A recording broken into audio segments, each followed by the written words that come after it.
Mic check. 1, 2, 1, 2. This your boy Young Flizz, the Chicago ILLectuals. You know how we do.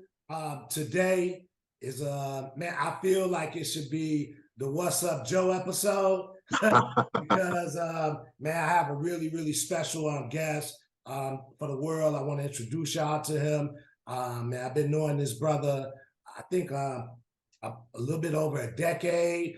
Man, it's been a fantastic ride, man. So, Yes, man, let's put our hands together for Dr. Quinton Williams. oh, let's get it. Williams. What I up? like that. I like that doctor, man. When you say that doctor, I like that. You know Yes, what I mean? sir. Yes, sir. It's It's fitting, man, because in the words of my brother Ho, difficult takes a day, impossible takes a week. And like that saying, because you say that so often, like, do you know how I think about that? Like I have that in my head. Like that's like one of my like affirmations, Like Yeah. when I'm doing difficult things, like I swear, like because you say that a lot, and I think like that's a hard bar right there.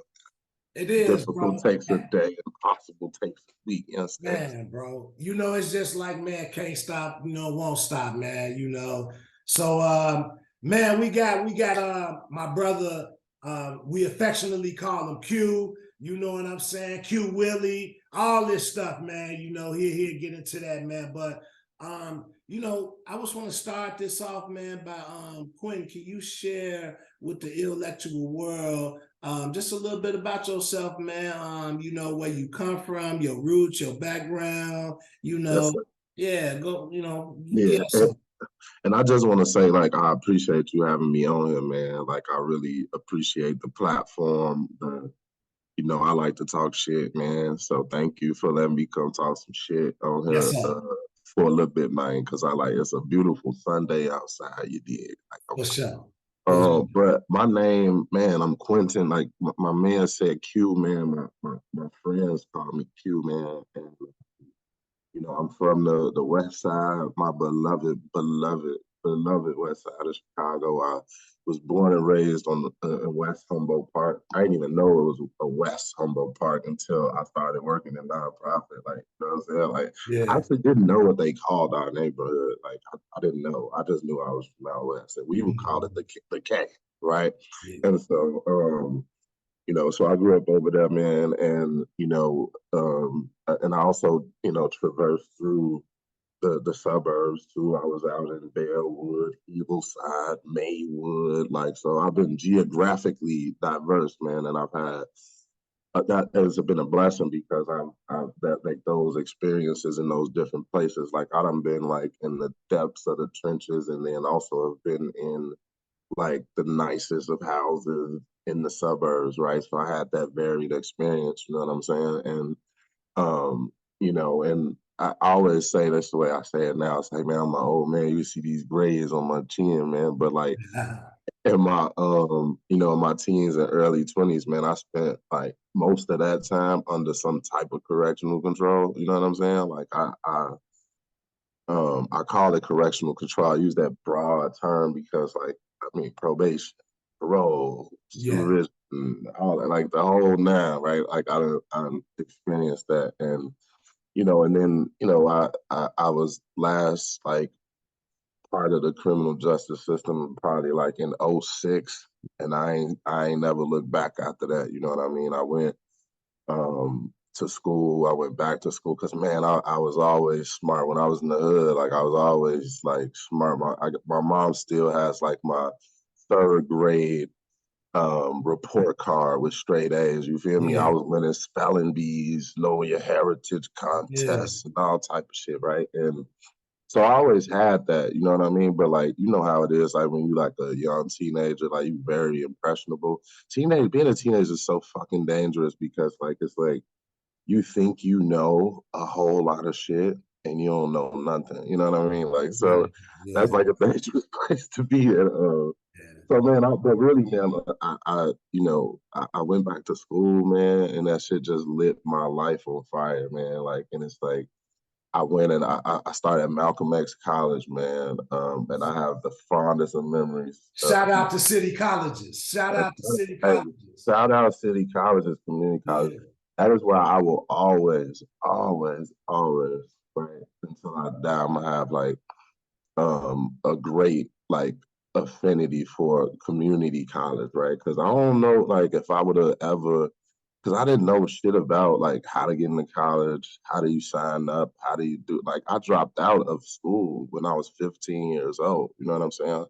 I did one year in regular high school, right? Like I went freshman year and that was it after that. Then I was in the street, you know what I'm saying? Like at 15, I'm in the street, like, and I was hanging with older people who had been out of school anyway, you know what I'm saying? So I didn't leave because I didn't like school. I left because I don't know, the lure of the streets was just way more than what I could calculate, like what the books would do for me, you know. But so after you do that time, sit down for a little while, you know. And I was like, man, I gotta do something different with my life and shit. And so I went back to school, man, and it's just like I went to city colleges. And those professors at Malcolm X, man, they just fucking, it was just beautiful. I was in a work release center. Nobody knew and shit, though, you know. I was like, it was like my little secret and shit, you know. A few people do, but they ain't know. Like, people be like, man, let's hang out tonight and shit. I'm in my mind, I'm like, yo, 6 or some shit like that, you know. But I went there, man. Then I went to Concordia University and continued. Got my BA. So I got an associate's degree from Malcolm X. Then I went to get my BA from Concordia in sociology. When I went there, they like, man, dude, you smart as fuck. You should go to grad school. So I was like, what? Grad school? How am I going to pay for that? And so I didn't realize that they pay you to go to school. You feel me? I was like, what is going on? So I applied to like a bunch of schools, man, and I got into a couple, and I decided to end up going to Loyola University to do my graduate degree, man. And man, here I am. And that experience, like it wasn't just school. Like it wasn't that. Like it was like I am a natural curious person. That's why I love the name of this podcast, because like that intellectual piece, like I just, that's just who I am. Like anybody who knows me know, like that's all I do most of the time. Like I joke and shit a lot, but I really be reading books on some nerd shit like every day, right? Listening to podcasts and shit like that. But I just like it really was like the network, right? And that's how I met all you brothers. The story is crazy how I met y'all. Like I think one of my professors had reached out to me, and he was like, you know, because you know when you got a record, right? Like it's like, you know, at least back in the day, I don't give a fuck now, but like, you know, I used to be like, and shout out to everybody with a record, man. Look, I know that you feel a little shame sometimes, but I just want to tell you all, fuck them, okay? Because it's not worth it to be feeling that imposter shit, right? Like, just don't do it. But I understand, I get it. Because I used to feel like that. So my professor reaches out to me when I'm still kind of trying to figure out, like, how am I gonna like talk about my experiences like in jail and shit like that? Because you know, sometimes you just don't want to leave with that, right? Man, this dude emails me, Dr. Ed Flores. I don't know if you remember him. Yeah, I know Ed, man. Shout out to Ed, wherever you at, man. Shout out to Ed. You should bring Ed on the podcast. Ed, cool as hell. Yeah. So he emailed me, bro, out of nowhere. Like I had just started at Loyola, so I didn't know him yet. But he was on the like the application committee, like to letting people in and shit. So he emailed me randomly. He said, I read your application. We need to meet. And I'm like, the fuck? Like, like I don't even know you, Mike. Like I was a little nervous and shit. So, but anyway, but when I went to talk to him, he was like, man, I know you got a record.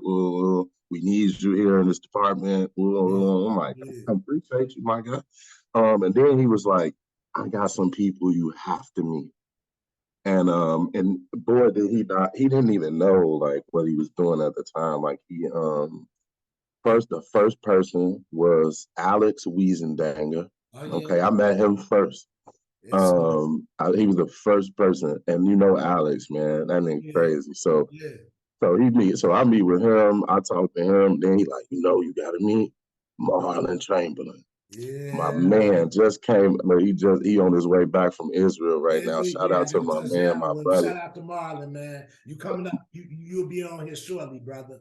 Yeah, I want him to come on here and talk about Israel, nigga. Like, I've been sweating him and shit. I've been like, hey, are you back yet? I texted his wife yesterday. I was like, I miss my homie, man. Yeah.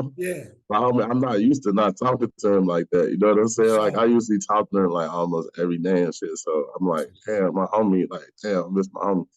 And, but yeah, man, I met Miles. I remember Miles working at Community Renewal Society, and I went to his office, and we just talked for hours, man. Like, we just talked for hours and hours. And back then, what the nigga did? The nigga was like, man, can you come to this? Can you come to this thing? And I didn't even know what the fuck. I'm like, yeah, I'll come. Man, I get that, man. Like, it was a new world. It was like prepping. It was like, fucking senators are gonna be here, and just tell your story and whatever. Your story's powerful, shit like that. And that shit just changed my life, bro. It changed my life. Like the network. Then I eventually met you. Eventually met Eddie, and everybody that I met during that time. Like I'm still locked in with now to this day. I call us the commission. Yes, that me. For sure, man. Caesar Leo, the commission. Hey, but look, I just wanted to uplift something, man. I think this is amazing, man, and thank you for shaping your narrative in that way because I heard early on, and it's true, right? I have a criminal record, so many of us, man, there is some level of struggling and reconciling with your record and your place in the world. However, I find that one of the perfect counterbalances is community organizing.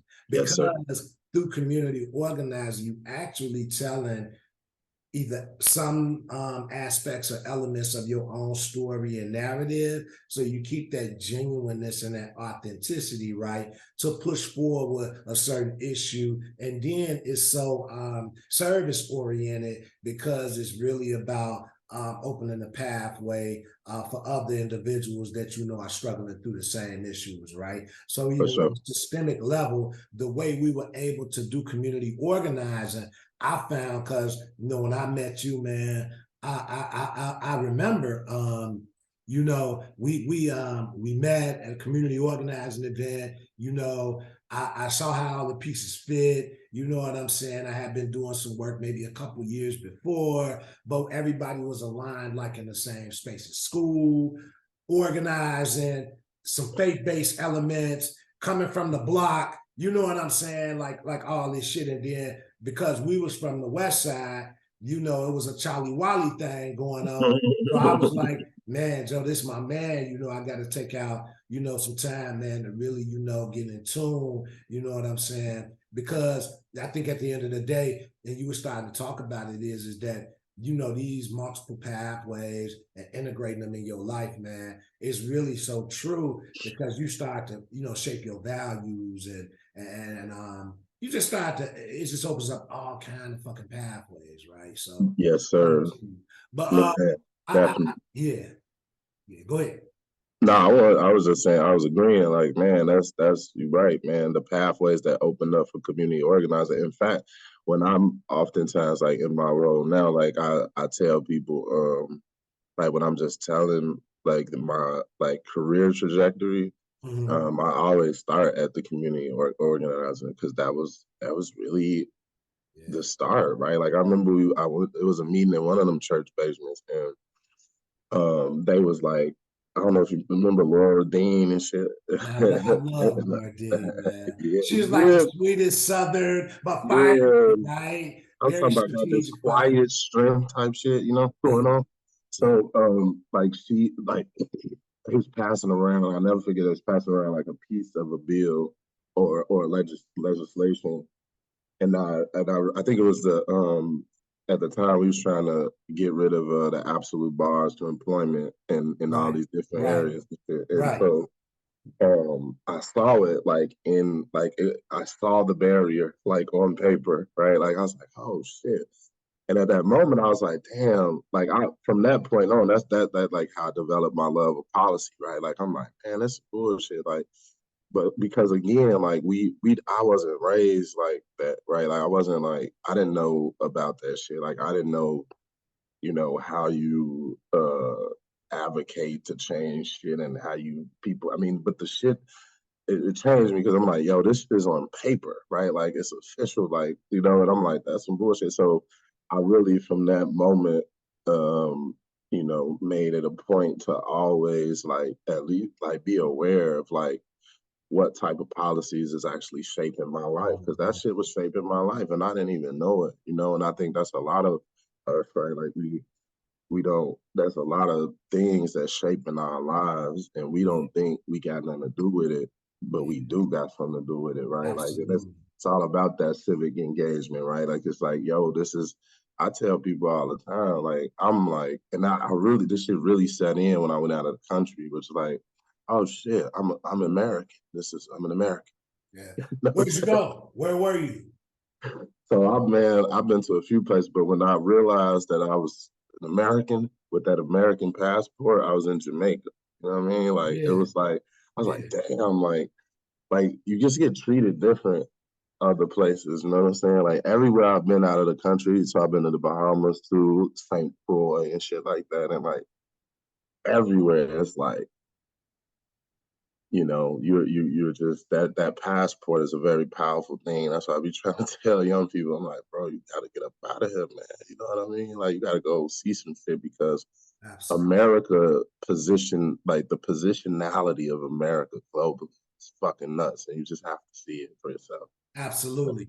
I think so. Historically, you bring up a very powerful point, right? And I don't think it really can be understated because I'm sure my family, like yours and many other Black families, the generation before us, they were much more engaged in like the armed forces, right? So we know that the armed forces was a pathway towards, getting outside of America and servicing your country to other places around the world. But what you also started to learn was other people's perception, right, of America, right? Yes, sir. Other people's perceptions of Black people, right? African Americans, right? And that's where it gets really fascinating. I remember the first time, and for me, it was a cohort of it. So I've had a colorful history. I was once a caddy at a golf club in Glenview. I think you told me that before. Yeah, exactly. She was doing deals on the golf course. Shit was going it was wild, bro. You know what I'm saying? So look, I'm around some brothers from Australia who are like the staff, right? But they're living there while I'm commuting, right, as a busboy, man. So I was trying to save up to get, you know what I'm saying, money for my motherfucking Technique 1200s, because that's what we was about it on the vinyl, you know what I'm saying, being a DJ. Shout out to the collective of DJs, man, who was brought up in the 80s, man, one, they share, I found out, I couldn't believe it, that a sport like what we call soccer, but they call it football worldwide, that it actually was bigger than the American football that I knew here. Now I know that shit. Like it's no doubt about it, right? America's the only place where it's not like the biggest fucking thing. Yeah. And then the other thing I learned was like, the media in America, what we get on the daily, it really creates an illusion, right? Of superiority, of privilege. Now think about this. Think about the deviousness, for lack of a better term, of you being ancestors of slaves in America, but then you're embracing this nationalistic perspective of you're on top.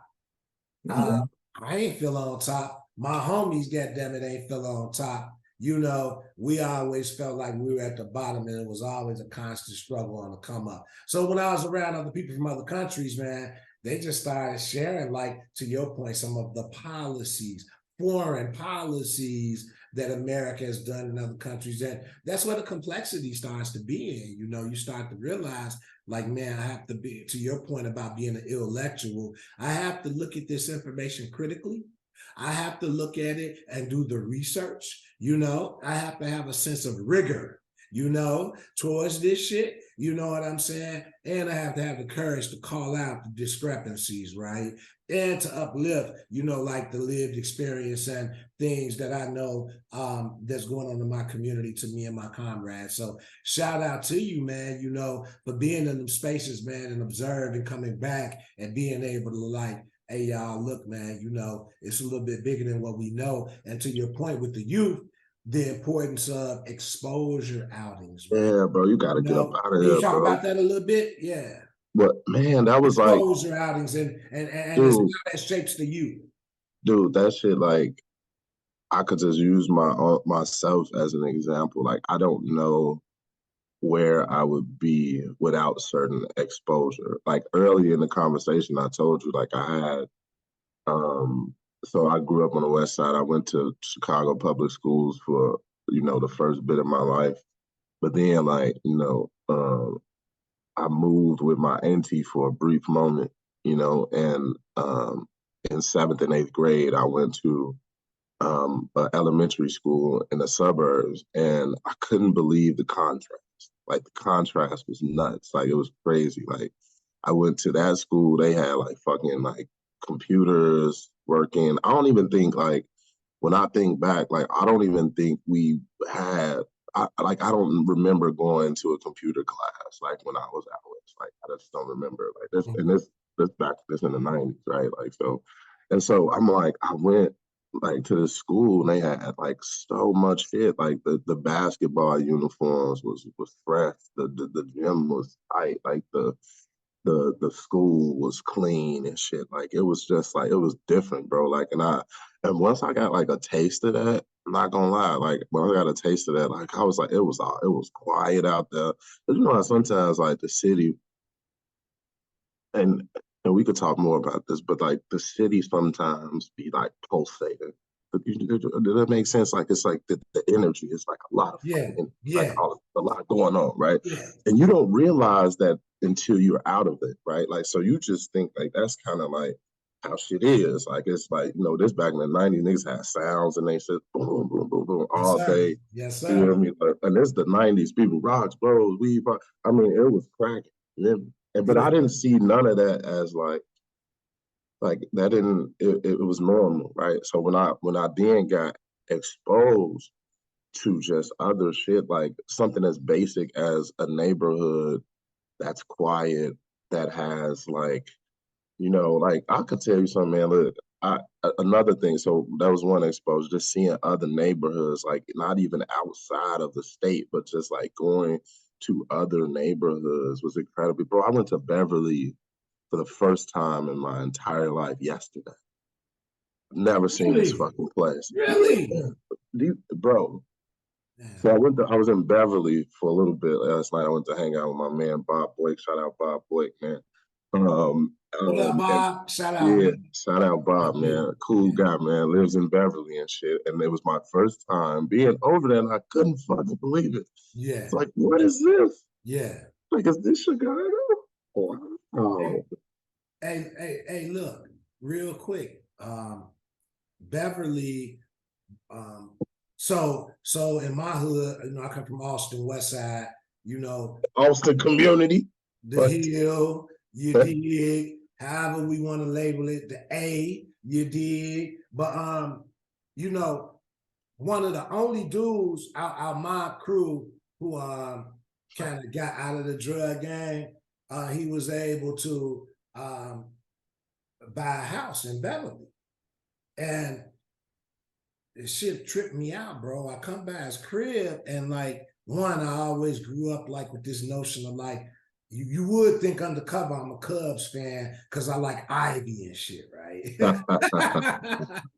but he just had this great space. But to your point, it was just like, I knew about the hood, about that area, but, like, when it's somebody you know what I'm saying, that came from your hood, you know what I'm saying, and now is in this like very wealthy hood community. It just let me know, man, that like, man, bro, we constantly evolving. You know what I'm saying? Like, it's possible, you know, to be in these spaces, and it is like significant of like kind of aspects of like what the American dream, quote unquote, is, right? Like cash rules, man. If you have assets, you know, it may limit some of the, it may not, right? Some of the racial interactions and injustices, you know, I mean, I think history has shown, you know, that we're still very juvenile in our approach towards like, you know, racial reconciliation.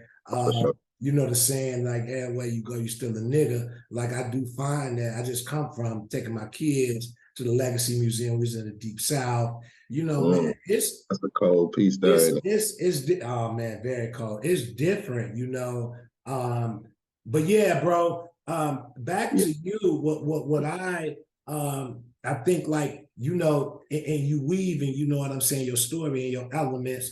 I think you know, I just want to make sure that the world understands that what did you get your PhD in? And how are you, you know, if at all, like how are you using your credentials today to make a difference and impact? You know, let's center ourselves around that for a second. Yeah, so I have a PhD in sociology, and sort of the specialty, I guess, right, like that I have within sociology is the sociology of race and ethnicity. Yes. So I can you know, do some of that racial analysis, especially in America, even globally, and then an urban sociologist. So more so like in the vein of like the Chicago school, if you think about that, right? The University of Chicago, your alma mater, it is. they practically invented Shout out University of Chicago.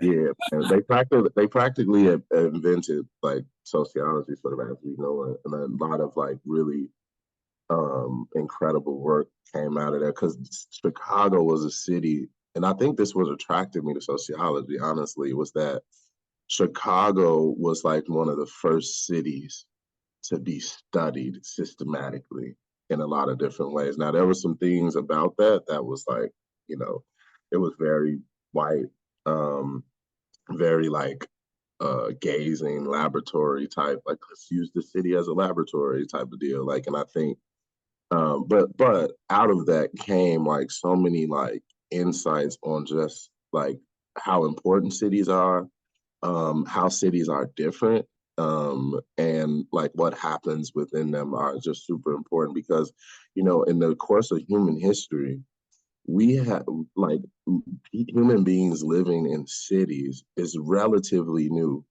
in the course of like human history, right? I think most people lived in like rural, or we was more spread out, but the advent of like the big city and the expressways and the skyscrapers and becoming the economic hub for whole states and whole places, like that should intrigue me. And quite frankly, like I was reading, I'll never forget, like I read you probably heard of this book, it's called Gang Leader for a Day. It tripped me the fuck out. Like it was like this guy, he did this qualitative research bank test, where he was in the Robert Taylor homes, like, you know what I'm saying? Like, and I remember reading some of the books in undergrad, being like, man, this is describing elements of my life. It was weird. It was almost like, I'm like, I didn't know people were like talking about me, like shit like that, you know? So I was like, I really wanted to, and sociology it gave me like some intellectual flexibility. What do I mean by that? It was like, I felt like, because my first love, I gotta tell you, was philosophy, right? Like I still love philosophy. I think like I always ask the big questions like that, like about ethics and sort of morality and things like that. That always intrigued me. Like that was one of my favorite courses, some of my favorite courses. But I felt like sociology gave me a little bit of the philosophical aspect, while at the same time grounding it in empiricism and empirical evidence and things like that. Like, so I felt like it wasn't just talking about ideas, which I think there's a place for that, like to just pontificate on like, the big questions of the world. I think we should do that. I think there's value in that. Like I really do. Like people like make it seem like humans have been doing that shit since humans been around. Like we need to have spaces for discourse and debate. So anyway, I felt like sociology gave me both the philosophy, but also like grounded in like, you know, you know, empirical work. So yeah, man, I did that, and I from that experience and just that education, what I've been able to do is like it's been many things I've been able to do. One Yeah. is like better understand the issues and then be able to communicate those issues. I call it the knowledge gap. I feel like the biggest thing my degree has done in the way that it's allowed me to impact the world is that, I feel like there's a huge knowledge gap. I'm always in spaces where I'm incredibly lucky. I have access to like a ton of information, but I still have like connections like to places that and people that don't never hear that shit. So what I have tried to do over the course of my career is like take some of that knowledge and just pass it on and give it away. Like, you know what I mean? Yeah. And talk to people about, research, but talk to people about research in ways that make sense to them.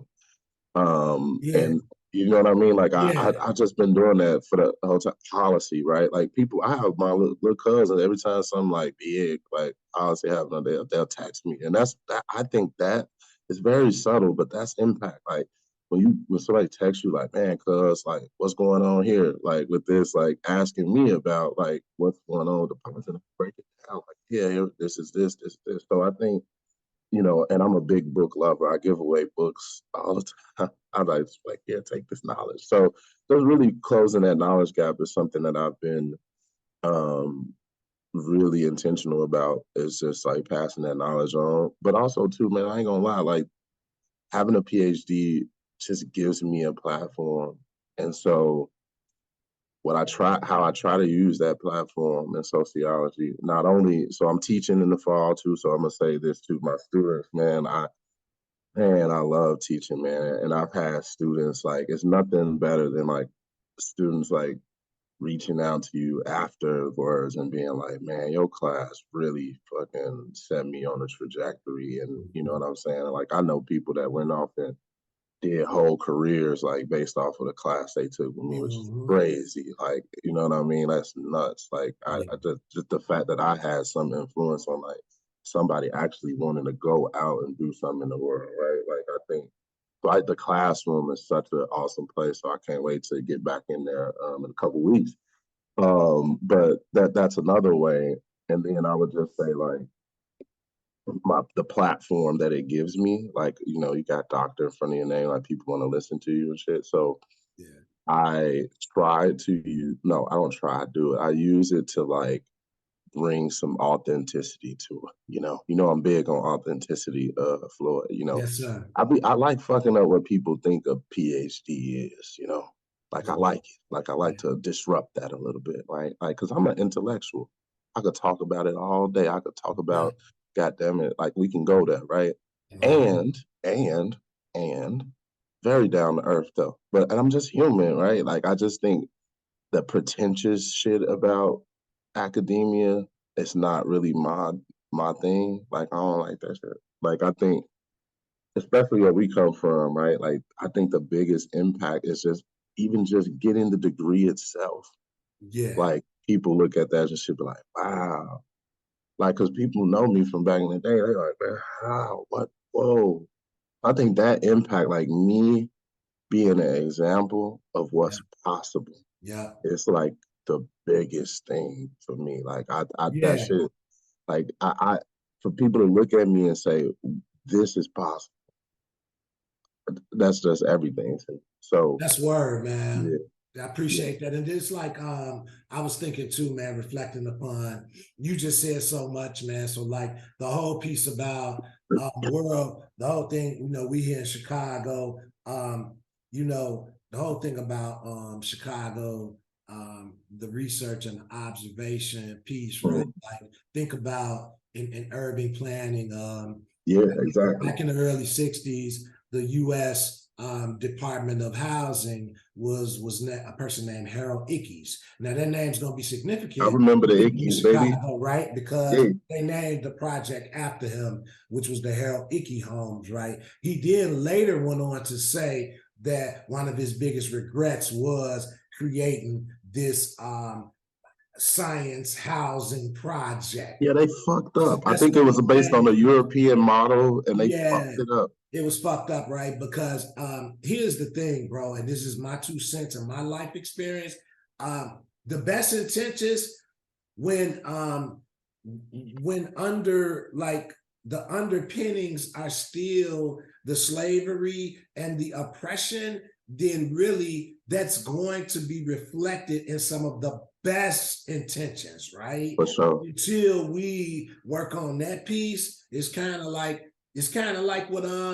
what Celie did in Color Purple, man. Nothing, she did the 2 joints. Nothing good is gonna come out of this shit, bro, until you right by us, people. So and the other piece, man, is that I love how because similar to me, man, went to University of Chicago, was in a got dual masters, you know, as a double master program. Okay, social work, okay, policy, you know. But what I realized was there was this need to like, how do I take the legitimacy I have, not to create separation from my people in the community, right? Actually bring me closer. So it goes everything to language and being in these. And we have to give credence to our families and our communities that we come from, because engaging in these systems, right, in these institutions, the potential or propensity to be whitewashed or to lose your authenticity, right,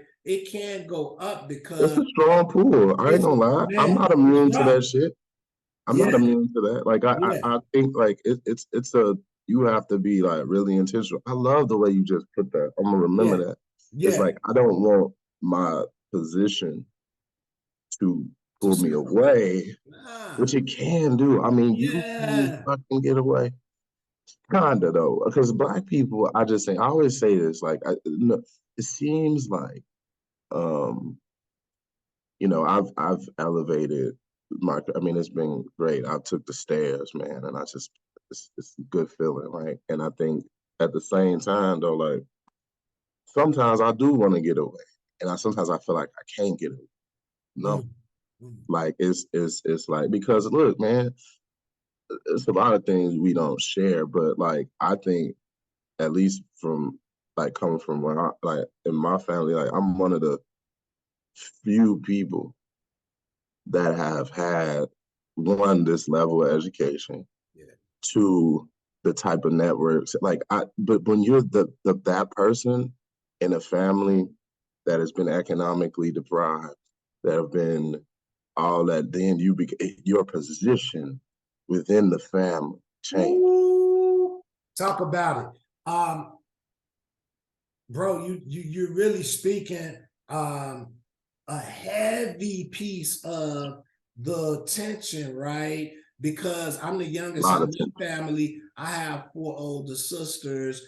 They're all master's degree. A couple of them have retired because it's a gap between us as far as my age and their age. And the challenge is, though, now that I was kind of a late bloomer, right, as far as my impact, and now these dynamics are starting to shift, right? So there's no more Lil Floyd, Lil Flizz. It's young Flizz, but ain't no Lil nothing, right? Because in reality, you know, the dynamics kind of change, but like most systems, right, there has not been enough recalibration. So the change is a struggle sometimes, right? Because there's power inherent in these changes, and sometimes people don't want to give up their position, power, and privilege, right? So we not just, I don't want like white America or people who not Black to always be thinking like,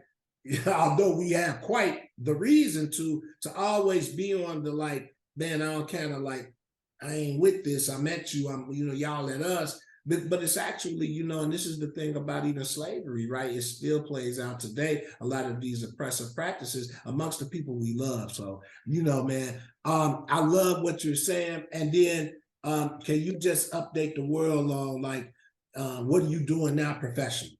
Oh, yeah. So I am a program officer in the Gun Violence Prevention and Justice Reform Program at the Joyce Foundation. I've been at the foundation for, it's about to be 3 years, man. Congratulations, man. Word, That's word, word. man. That's Wow. word. It's real 3 years. important, people. Man, I started like in the middle of the fucking pandemic. It was a crazy time to start, Yeah. But I've been rocking and rolling. Difficult takes a day, impossible takes a week. Like it's nothing, man. Like I think, like any challenge, like, and that's what drew me to the position. Like I knew it was going to be a challenge. It was a whole different sector for me. I came from nonprofit world, academia. Like I wasn't really in philanthropy. I was on the other side, right?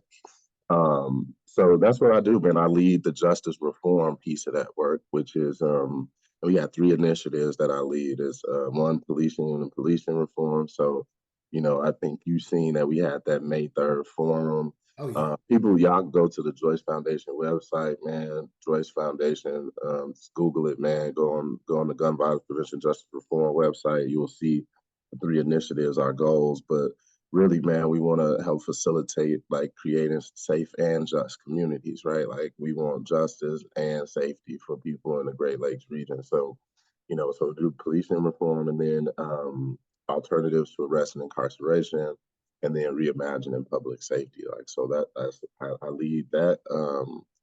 And man, that's what I do. I go hard every day, like trying to utilize the tools of philanthropy to create change. Because yes, one tool is money. Absolutely. The theory of the case is that, this money will go to this organization. This organization will change the world type shit, and that's cool. Philanthropy has like other tools, right? Like we have influence, we can convene and we can do that. So I think in my role now, basically like the way that I understand it, simply put, is that I get to create opportunities for other people. And I just love that. I look at grants as opportunities for other people. I like to partner, with my with grantees, right? Like it was more of a partnership. Like I don't need them or want them to kiss the ring or no shit like that. Like I don't need that. I just want to partner with them. So that's what we do, man. And I think my other colleagues, Tim Daly, shout out Tim and Louisa.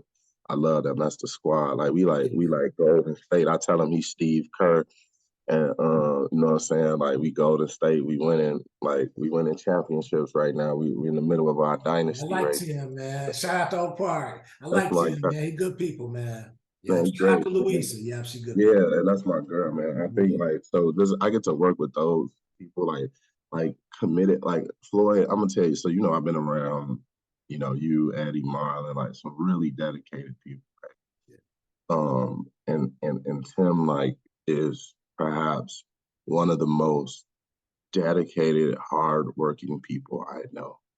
And I think that's what I'm saying. I was like, so philanthropy, and you in philanthropy, right? Like I realize there's a lot of stereotypes about philanthropy, right? And about people in philanthropy. And look, some of that shit is well earned, right? Like, there was some dynamics, some dynamics that you have to deal with. Yeah, for sure. So at the same time, though, I've met like some really dedicated people who care, who like work tirelessly.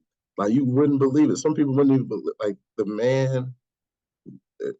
man gives a fuck on a level that I don't think most people get to, and that's real. Like I think people care, but like the level of dedication, like he comes from like DC, the Hill, right? Like, so they, you know how it is. It's the fast pace of federal government and shit like that and policy. But I mean, so that's helped me really, honestly. Like I've learned from him, like what it looks like to show up consistently all the time and give it every fucking thing you got. Like I really get that from him. That's why I call him Steve Kerr. That's coach, man. Like like, cause he not you know what I like about him? I hope he see this. I like it because he will not ask me to do nothing that he would not do himself. So that's the type of leader I am. Like I'm not gonna ask anybody to do anything that I wouldn't do myself. Right. Say So word. you know what I mean? So I think like so in my role, like it's really hard to explain for it. Like I think I'm utilizing my academic skills. I'm also utilizing my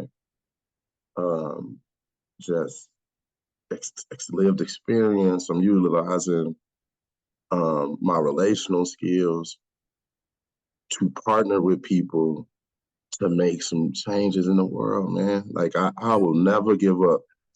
You know, I always think about the city of Chicago, and I'm like, man, and I'm people think like I'm a bit of an optimist, and I'm like, man, I feel like we on a track. Like today, the mayor is gonna announce his superintendent pick today. That's huge. Huge. Right. And I think like I'm here for it, man. I'm here for the change. I'm here for it. I still believe, Floyd, I tell you this for your listeners, so you can know how serious I am.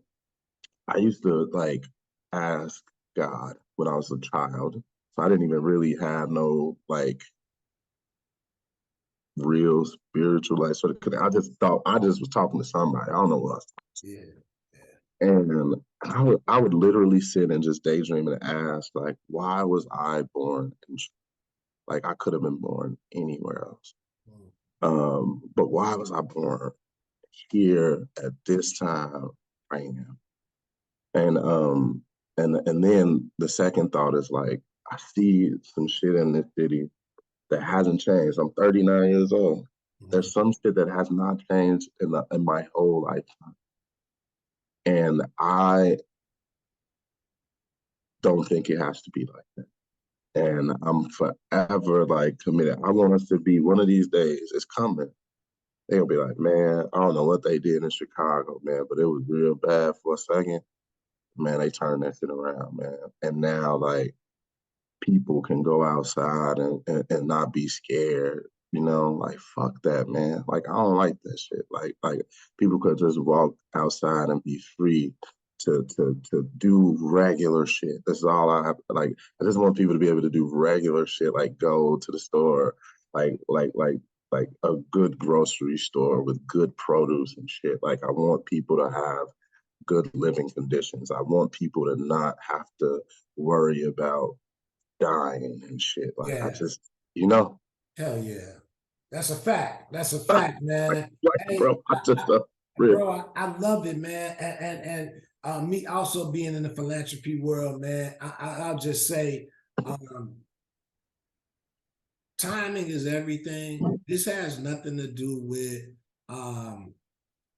ability. We both are some incredibly talented people. I just want to put that out there. But what I did recognize was, because I too made my transition into philanthropy during the pandemic. It was actually, I think 6 months after you. It was like right after you. Yeah, I'm like, exactly. come on, man. Come on, man. So man, you Let's know, get it, man. work. Let's get it, right?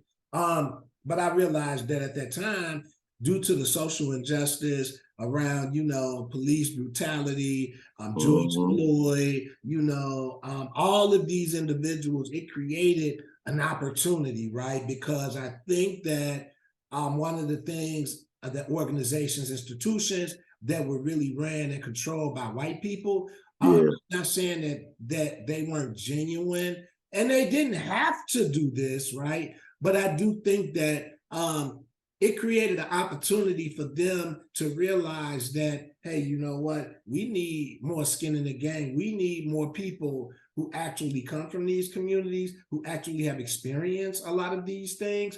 and they can be leaders and experts, you know what I'm saying, on behalf of creating change and making an impact. So, you know, man, I love that, man. We're gonna pivot into some fun shit, right? You know, like music. One thing I find that I love you, Quinton, because when it comes to talking about music, man, I love music, my boy.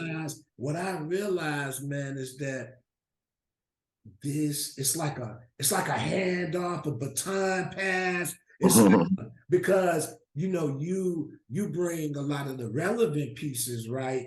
And I know I mean the AKA bringing the young shit. Like I still up to date on the young shit. Yeah. Listening to Lil Durk and shit, you know. Hell yeah. That shit though. Yeah. Hey, look, so I'm gonna start with World, man. I'm bringing back a crowd favorite, man.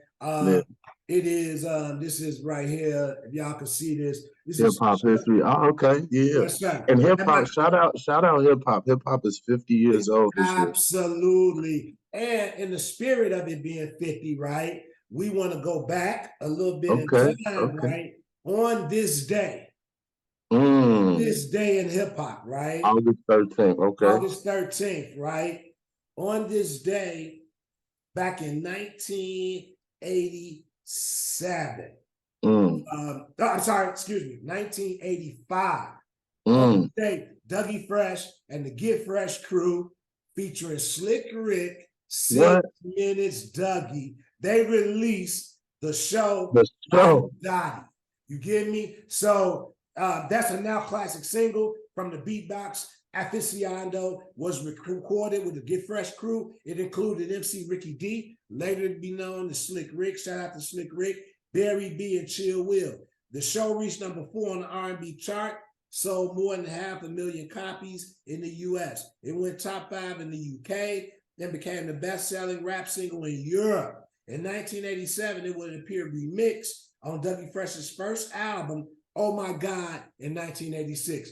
Shout out to Dougie Fresh, the Get Fresh crew. Y'all get busy. That's some dope. That's some dope shit. And I'm gonna tell you why that's dope.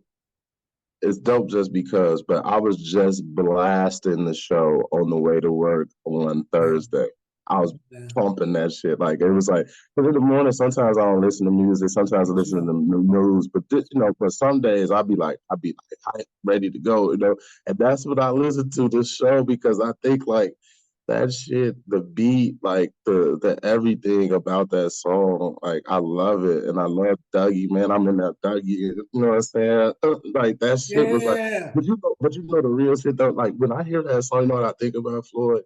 I think about New Jack City when Nino Brown coming in the club with the straw and the champagne and shit with the big dookie rope on with the Kango and shit, you know. I think about it. Then the Flavor Flav is like my boy Nino and they playing the show in the background.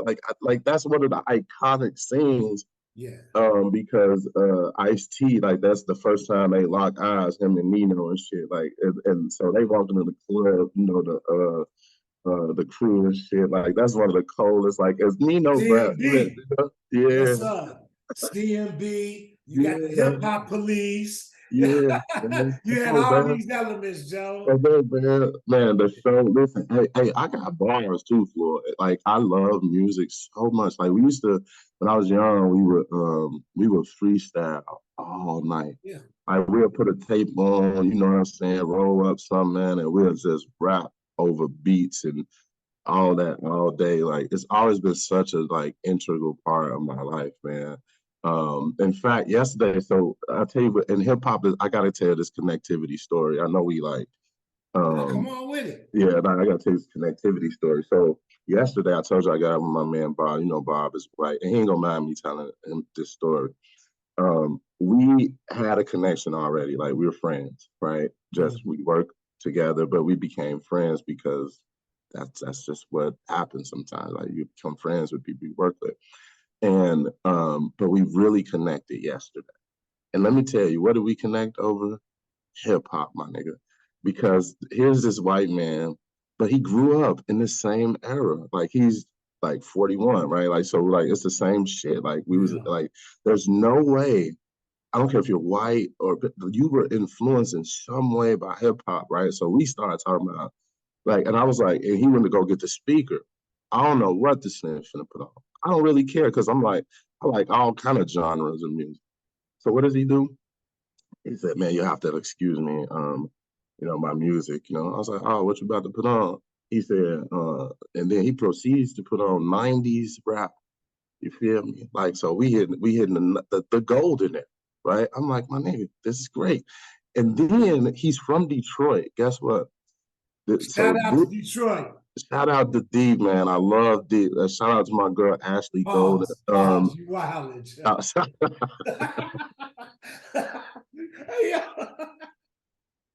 That's good. Hey, man, cut that out, man. Cut that out, man. We good. Cut that out, man. Shout out to the D, man. One time to the Twa. Shout out my girl, Ashley Golden, who's the executive director of Nation Outside, a group in Detroit, like that's all formerly incarcerated people, directly impacted people doing the work. Shout out to them, man. Check them out, everybody. Tune in, check out Nation Outside. They do dope work in Detroit, man, in the state of Michigan. Awesome. Formerly incarcerated people doing that shit. Anyway, he's from Detroit and he grew up in 8 Mile. So this nigga is like the biggest Eminem fan. Yeah. And I was telling him, because hip hop is like 50 years old, so I've been asking this question that I heard actually on NPR. NPR had a great story about hip hop, and they were interviewing just random people, asking them like, what made you fall in love with hip hop, right? And so, and I was telling him my story. I was like, yo, before I heard Eminem, I was not listening to like East Coast rap. Like I was like Tupac praise, Snoop Dogg praise, Eazy-E praise. So, shout out to the West. Man, like the gangster rap, like that's like you like 8 Ball and MJG, like that was the type of shit. And then when you come to the crib, you got Twist, Do or Die, Crucial Conflict, Psychodrama, Triple Dog, and all that. So that's what I was listening to. I wasn't really into like the lyrical prowess of artists until I heard The White Boy from 8 Mile. Because I have never heard no shit like that. Right. And now in hindsight, like there are many other lyricists, right? Nas, I think these niggas are lyricists, but I just didn't, that's not what we listened to really, like in the circle. Like it was just, we listened to mostly gangster rap type shit. Because, they was dominating back when I was growing up. Like they was really like, that's why Jay said on Reasonable Doubt, remember he was like, the 22 Tools when he was like too much West Coast dick licking and too many niggas on the bitches doing the Desperate Z rendition, right? Like so, because at the time, like this nigga dropped Reasonable Doubt in '96, but Death Row had the game and a headlock. You hear me? Dre had the machine going.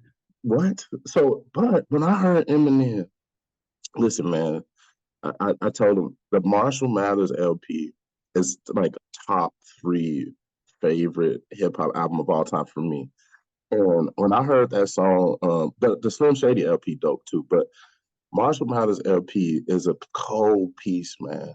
Like the stand joint, like that shit is so artistically fucking amazing. It's crazy. But then there's the song called I Never Knew. This dude, man, like he got me right here with the opening bar. The man said, I don't do black music. I don't do white music.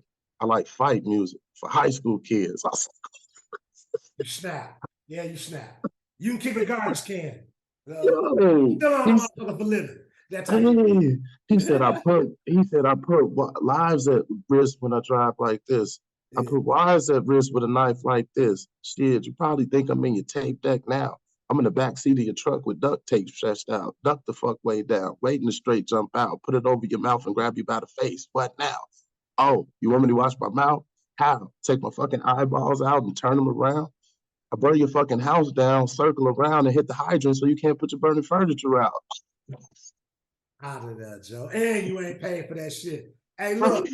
Hey, look. I love that. And building upon that, we have another crowd favorite, everybody. World, we back to it. We building out the Mount Rushmore hip hop. So what I want to know from you, brother, who's your Mount Rushmore, man, of hip hop? And if you want to modify it to just music in general, you know, man, but who would your heads of state be? You know, I can already tell. I don't know if Eminem would be on it, but so it's four on Rushmore. It's four on Rushmore. Is it four? It's four, right? Yeah, I think it's four. Okay. Yeah, I need to get out there and see that shit. I'll be forgetting where it's at. It's in the Dakotas or something, man. Yeah, it's in Dakota, I believe. Oh, okay. Anyway, man, I got a crazy story about South Dakota. Anyway, because it's close to Minneapolis. Okay, Rushmore. Tupac is like he has to be there. Okay. The Notorious B.I.G. has to be there. Jay-Z has to be there. And now the fourth one, those are the first three, that's fucking easy, right? That's easy. Okay. Pac, Big, J. Come on. But that fourth one, the top one, man. And I almost want to put M right there. Yeah, I want to put M in part because of the impact on me, but just the impact on hip hop period, and then just the lyric fucking, you know. So I'm debating between, because I'm thinking about my people in the Midwest, and a lot of people would not do this, but I'm tempted to put Twister on the Rushmore, nigga. Ooh. Listen, my guy, the man has bars, my nigga. He still got it to this day, right now. No, I got a newer joint from him that just came out a couple weeks ago. The nigga went crazy. Bumping that shit on the ballet shit. Yeah. So, because if you go, because look, if you think longevity, bro been here, and I just don't think he get the credit he deserves. So I'm gonna put him on a fucking list. Nigga, hey, Twister, man. Y'all heard it here first, okay? I believe nobody's putting Twister on their Rushmore, nigga. That's what I'm saying. So here we go. My man, Dr. Williams, his Mount Rushmore hip hop. You heard it here first. He said we got Pac, we got Big, we got Hov, and we got the home team Twister. Shout out Westside. Shout out world, man. Appreciate that. Adrenaline rush? What? Man, you can't beat it. You just can't beat it, bro. You can't beat it, bro. What? Can't breathe. You fucking kidding me? You get some arguments over here, kid. So that's what it is, man. Love that shit, man. So, man, right now, man, we about to, head to the down stretch, man. This has been an amazing time. Man, I appreciate you, bro. I'm coming back, by the way. I'm coming back. Yeah, absolutely. We definitely circling the block with you, bro. So my comments about you is, man, as I said in the beginning, man, I've known you for right around 10 years, man, a decade. And I learned some things from you today doing this interview.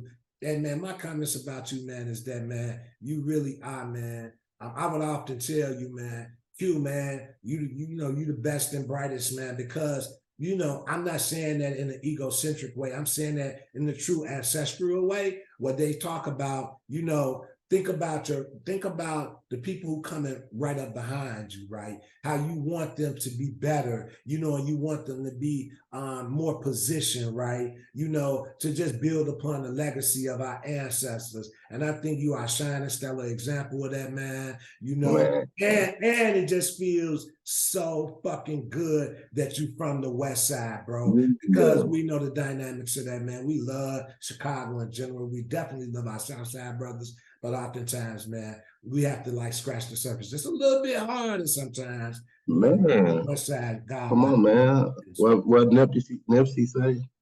All my life, all my life. You know what I'm saying? I've been grinding all my life, man. Yeah, and next go around, man, we'll get some of them bars out you too, man. You know, what'd you say? Oh yeah, because I know. Because look, no, I am not afraid to spit the bars. You already know. I'm not afraid at all. And I know you a DJ. You a DJ. Yeah, I've been at a retreat, man, and I we peeped this. You know, I see you, bro. I see you here. Hey, so now the last one, man, is this is another, man, crowd favorite, man. This called, man, bring some weed. I got a story to tell. So if you have any like short story or anything, man, whether it's humorous, poignant, thought provoking, anything, man. I know you just talked about some story. I don't know if it sounds like it might have been provocative, but you talked about Dakotas. You might have had a story. This is gonna be like this. Is this a PG-13 story? It's PG. It's whatever you want it to be, guy. We put the brakes on. I love the fact that you called Bring Some Weed. I got a story to tell. Next time, I'm gonna actually bring some weed so I could tell the story. Yes, sir. Like big. I mean, that song right there. That's like a big favorite of mine, by the way. Yeah, like what got, man, I have lots of stories, but I guess like, man, I'm trying to think what kind of stories I could tell you. No. How about this though? How about this, check this out. Right? Like and it's like it could be poignant, right? Like it is what it is, and it's a transparent moment for me, and so during the pandemic, or actually a little bit before the pandemic, I was dating this girl. I think before we weren't really serious yet, but like we was kind of serious. Like we, and it was 2019. Like, and we went to where the fuck did we go? We went to fucking that's Jamaica, my nigga. Jamaica. Oh yeah. I know you're talking about. Yeah. So we went to Jamaica, and man, let me tell you, and this is straight Chicago. So we get in there. I pivoted a little bit. Like I'm gonna tell, but you bring me back on here, we're gonna get real deep in the weeds. But let me tell you this, Jamaica. The first night in Jamaica, when you get to a new place, like you like, man, let's go outside. Like I'm like, you looking around, I'm like, it's beautiful here. There's all these black people and shit, Yeah. And so, first night one, we decide like, okay, cool, we gonna go to the club. Let's go to the club. We pregame, we get ready, you feel me? And then, we go to the club. I forget the name of the club, but bro, I kid you not, like we had just walked in the joint. Like I'm walking in, kind of like fucking Nino off fucking New Jack City, right? Like I'm walking in, I'm feeling myself. I got on my Gucci slides, you know what I'm saying? Yes. I got on some linens, when you go out, you gotta put some linen on when you're on the island, Just wanted to let y'all know that, listeners, man, you gotta put a little linen on, man. Get you some Gucci slides or something, man. Right. But anyway, so I got my joint on. We go in the club, and I kid you not, like right as soon as we walk in, I couldn't believe it. The DJ, he gets on the mic and he says, "All my people from Chicago, what up?" And it just go up. It felt like it was for me. I was like, and I met all these like people that was in Jamaica from Chicago. Like, what are the chances that I walk in there and like he announces like that Chicago in the building, and then he proceeds to start playing Chicago artists. Like, I mean, that couldn't have been like that was the best fucking entry point to a vacation I've ever had. It's like they did that shit on purpose. Like, it was like, whoa, man. Like, how the fuck did you just do that? Right. Like, so anyway, very short story, but it was fucking amazing. I'll never, ever, ever forget I can imagine, man. And thank you for sharing that. It sounded like an amazing time, man. And this that. I had a also blast. just shows how when we're blessed, man, like all these amazing things happen to us, Yeah, man. that was weird though. No, Yeah, that shit yeah. was weird, man. That's dope, man. All right, world. Let's give it up for Quinton Williams, yo. My man just delivered one time. So we're gonna I'm conclude. coming back. We're gonna do it in person, and Yes, sir. we gonna do it. Like, I'm gonna come back. We need to. So you bring Chamberlain on, then bring us both on at the same time. Yeah. We gonna have a time. I got an evil genius plan going, man. Yeah, You come know, on, yeah, come on. Chico, No, you, yeah, Chamberlain, yeah. we get it together. Seriously though, man, I appreciate you, man, for inviting me on here. Like in my next life.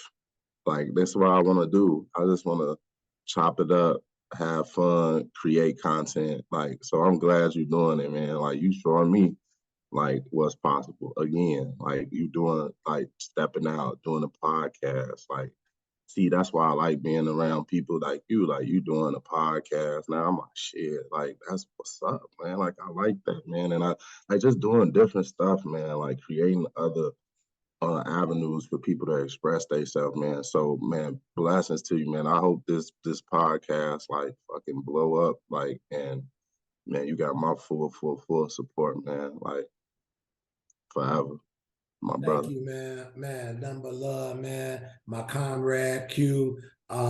Man, we're gonna circle the block. We'll get you on for part 2. All right, world. We signing off. Chicago ILLectuals. One time for your mind. We out.